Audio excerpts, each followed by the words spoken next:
Alright, welcome back everyone. Today what we're going to be doing on the Yamaha, for all of you to be able to see and learn how to do, is remove the rear swing arm off of it. So we've already taken the rear tyre off of it and everything.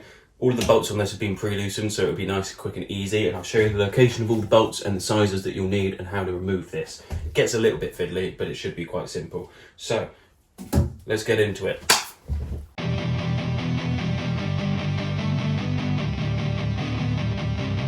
So starting on the Yamaha on the rear swing arm, what you're going to want to do is at the top of the rear monoshock here, you'll locate a bolt. You'll have a nut on this side of it, and on the other side over here is the hex head. All you want to be doing is loosening that off and being able to quite simply push it through like so and pull it out the other side. We'll get that in a second when I have two hands.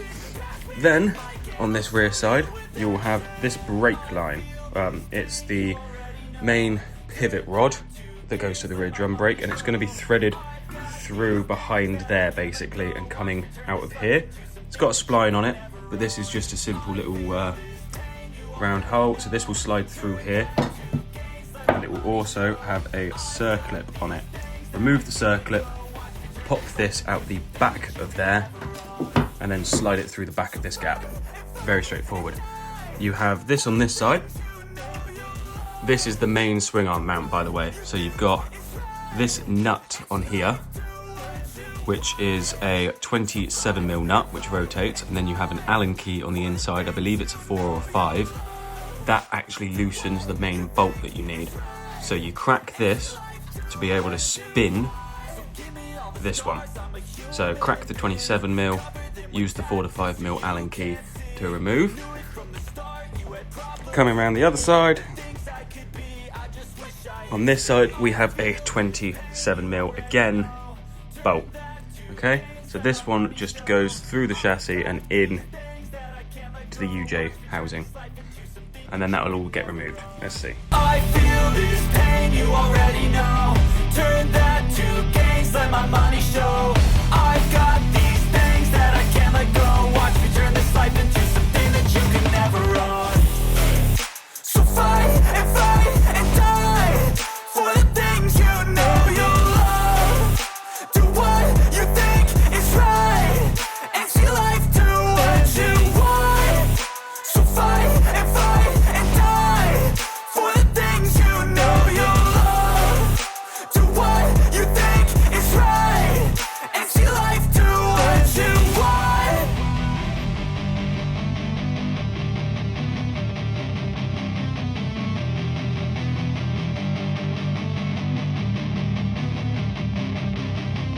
I feel this pain, you already know.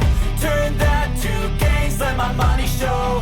I've got these things that I can't let go. Watch me turn this life into something that you can never run. So fight and die for the things you know you love. Do what you think is right and see life do what you want. So fight and die for the things you know you love. Do what you think is right and see life do what you want.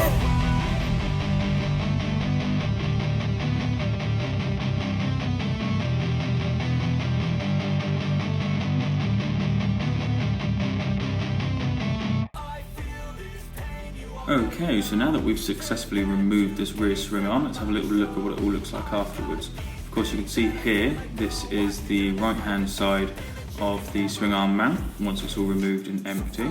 And coming around onto the other side, this is the side that had the 27mm just plain bolt in it, going into the UJ housing.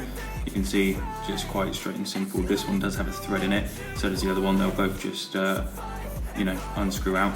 Whereas this one up here doesn't have a thread going through because it's a simple bolt with a nut on the end. So once you remove that, the single monoshock just unhitches from its location.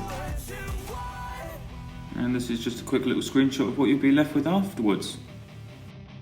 As always, thank you guys so much for watching. Don't forget to like and subscribe. And if you need a hand getting that rear wheel off before the swing arm, go have a look at my other videos and I'll explain how to do it in there.